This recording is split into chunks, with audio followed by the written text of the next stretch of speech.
was hoping to get this video out for you sometime around Easter, but unfortunately I got really sick, but I'd already done quite a bit of work on this and it's still really cute, so I thought I would share it anyway. A big thank you to Parade for sponsoring today's video. If you know anything about me, you'll know that I love tea cozies, or another way that I like to think of them is like little mini sweaters for my teapots. So I was browsing some vintage tea cozy patterns when I realized that there's quite a few of them out there that have matching tea cozies and egg cozies, which I find so cute.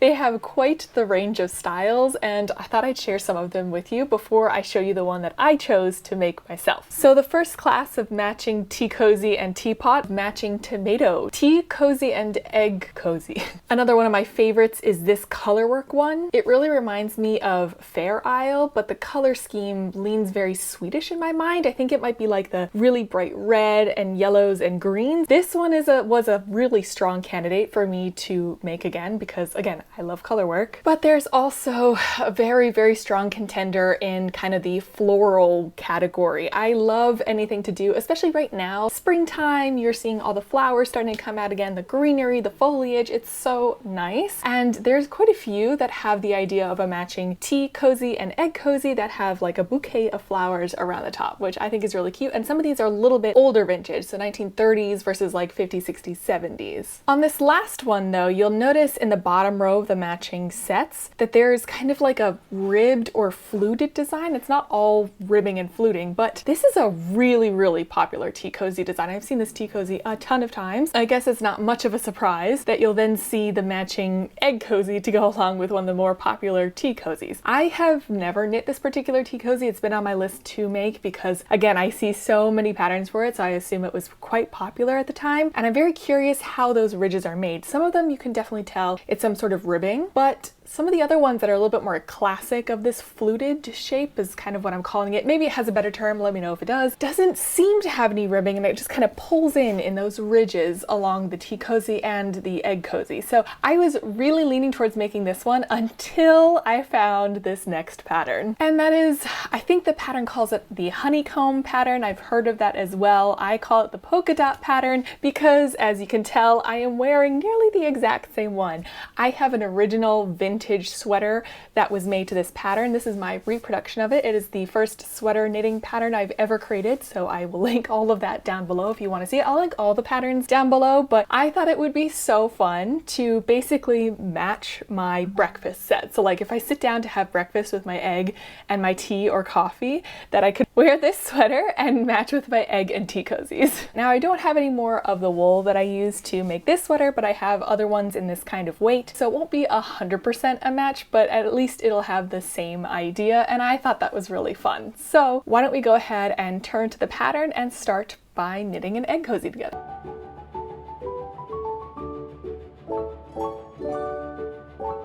So this is my Easter basket this year, very appropriately filled with a ton of yarn and my yarn projects. I have a selection of some of the appropriate weight yarn in different colors here. I think they're actually kind of quite Easter appropriate, which is what I had originally planned on using this for anyway. To start with our egg cozy, we have, what have I done? I have cast on 29 stitches. If you notice in the diagram, the bottom of the egg cozy and the tea cozy has a scalloped edging. And the way that you do that is you knit an even amount of rows before and after some yarn over and knit two together. So it looks kind of like this. And then what the original pattern has you do once you're finished with the entire egg cozy is sew it down. You fold it over and you sew it down. And that act of folding it over and then sewing it down actually gives you that little picot edge or scalloped edge at the bottom. However, I don't like sewing things down, so what I personally prefer to do is, as I am knitting this, and I'm going to knit the next row, and I do this a lot with hung hems on my knitting machines,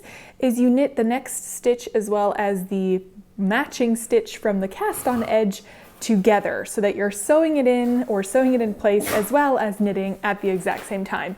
Saves time, saves energy, saves work in my opinion, and it also allows for a little bit more elasticity than a sewn together edge, although you always are limited by how elastic your cast on edge is. So let's do that as the next step. Okay, so we finished the bottom border, right, Nutella? We finished the bottom border. It's got the little picot edge. There's a ridge in there as well, and now it's time to start on the honeycomb or the dots pattern. Something that you might notice from the picture is that it isn't quite the same as the one that I'm wearing. The one I'm wearing, the background color or main color is nearly as large as or even larger than the contrast colors in the honeycomb pattern, and it's more of the, I guess, traditional pattern from this time, because all the pattern books that I have, that I read through that have this pattern, do it the same way. The background color is only a row in between, so it's really just kind of a lattice work around the contrasting colors. For the egg cozies, I need to choose just 3. This cute light pink, and I love this mint green, this like creamy white color. So these are going to be my 3 colors for this particular egg cozy. Usually with color work, you're worried about stranding and tension and things like that, but with a honeycomb pattern, you aren't getting into those difficulties because you're really just dropping some stitches. So first we knit in stockinette stitch for 4 rows, and then we do the honeycomb stitch, the bit that makes it that really cool effect. So let me see you when I get there so I can show you what that looks like.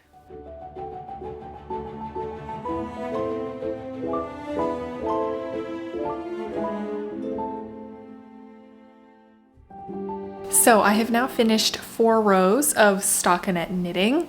It's hard to get both my face and the knitting in focus at the same time. It doesn't look like much right now, but the next row is where we're going to start the honeycomb pattern. We're going to just start with a knit 4. 1, 2, 3, 4, and now we're going to do the first honeycomb or drop stitch or dot pattern stitch. I like to call it drop stitch because it makes the most sense to me, but basically you're dropping your work off of your left needle and unraveling it a few rows, and then you're knitting down below. It's also a tuck stitch. I do this a lot on my knitting machine, but it's called drop stitch. Well, I guess drop stitch isn't as accurate because when you're dropping it, you basically drop it all the way down, versus a tuck stitch, you are knitting into a stitch on the row below, so you're actually vertically shrinking your knitting. Tuck stitch pattern is complete all the way across this row. I'm gonna purl back in my main color, and then we're gonna repeat that honeycomb stitch, drop tuck stitch 2 more times with my I chose different colors. You can choose the same colors. It's up to you. That's what's so fun about this. And I'll see you again when that is done. And I think I'm gonna join Nutella back there because that looks nice and cozy.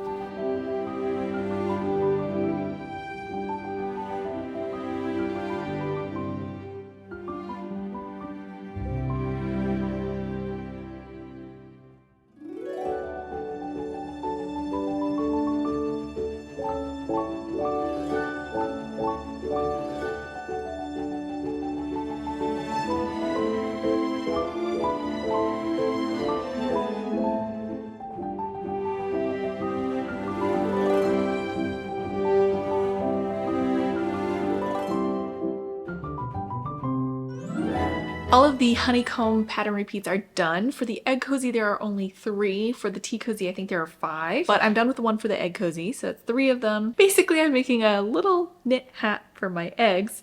And the next bit is, I guess for the crown of it, you want to do a little bit of crown shaping to make it smaller and decrease towards the top. The egg cozy is written just as a variation on the tea cozy, so it's fewer repeats, smaller yarn, smaller needles, and fewer decreases. So really, I am nearly done. This is such a fast knit. I think all in all, I could probably make one of these in under an hour. So if you want like a really quick project to use some scrappy bits of yarn, can highly recommend this particular pattern. It's fun, and hopefully at the end of it, we'll make something cute and useful. So let me finish it up and I will show you what this looks like all done. And here's my finished little egg cozy, my little hat for my eggs. Admittedly, I had already knit 2 other ones. They're a slightly different gauge because my gauge varies from day to day and how I'm feeling, which is always fun. I knit this most recent one a little bit more tightly than I have the other ones, but now I have 3 little egg cozies, and I'm going to make the matching tea cozy. Now the fun thing about the tea cozy is that it's exactly the same pattern as the egg cozy. You just go up some needle sizes and you double the size of your yarn. So this, you also do a few more repeats here, and you do a little bit more decreasing at the top, but it is basically the same number of stitches and the same style of pattern. So it also should go pretty quickly. Let's cross our fingers that that's the truth. So let's go knit the tea cozy and see how that turns out.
Okay, so the tea cozy is very similar to the egg cozy. It's just that it's not fully knit in the round because it has an opening for the handle and the spout. This is what it looks like at the moment. It's fresh off the needles, as you can see.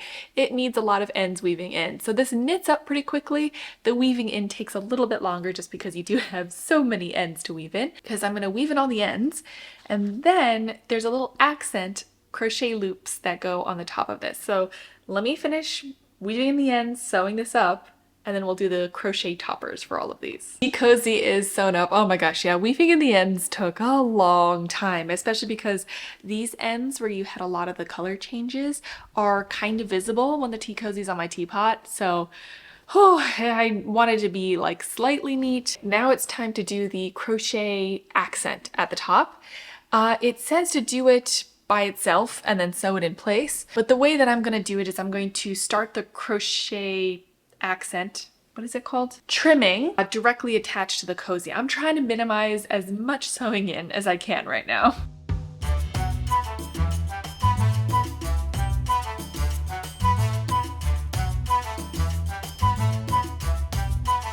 I just have to weave this end in on the other side. But that's the little loop-de-doops at the top as a trimming or an accent. And I think it's so cute.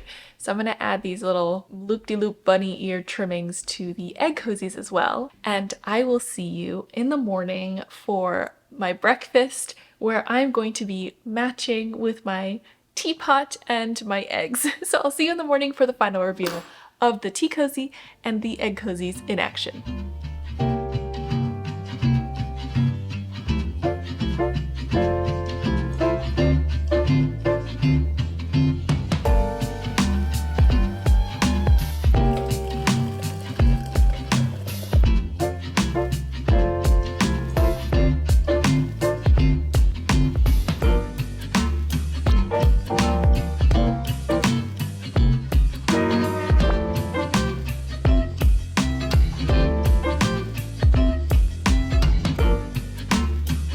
Good morning. I am so pleased with how this entire breakfast set turned out. If you remember from the beginning of this video, I have been quite sick, and yesterday I was feeling quite good when I started all of this. This morning I woke up feeling maybe not my best, and it was hard for me to get the day started. I just really wasn't feeling well. But I will actually admit that the excitement of matching my breakfast helped get me going. Oh, I think the tea might be ready. So I'm gonna just take the tea bags out. Oh, that tea stayed hot. The tea cozy definitely works. Oh my gosh, that's hot. I'm really happy with this set. I love bringing like whimsy and moments of joy into my day. And I feel like maybe some people, I've had people in my past who've been like, why do you make things that you can just buy?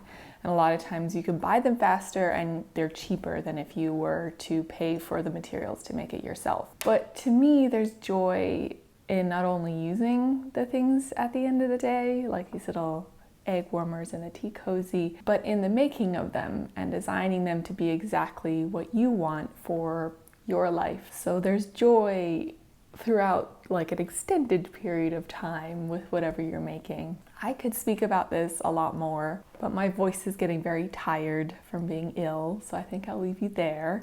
I'm gonna eat my breakfast. I've made myself some buttered toast. I have my 2 soft-boiled eggs and my lovely tea for this morning. I'm gonna drink that, enjoy that, and thank you all so much for watching. And I will hopefully see you all again very soon. If you like watching historical or vintage crafting, especially knitting, crocheting, tatting, sewing, weaving, feel free to subscribe, and I'll see you again very, very soon. Bye.